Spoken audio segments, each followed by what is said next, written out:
மைமானை தேடச் சொன்னது மாறனின் நெஞ்சம்மா.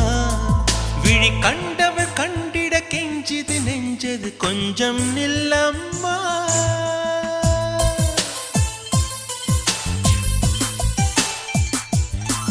நான் வானவில்லையே பார்த்தேன், அதை காணவில்லையே வேட்டேன். ஒரு கோடி மின்னலை பார்வை ஜன்னலால் வீசச்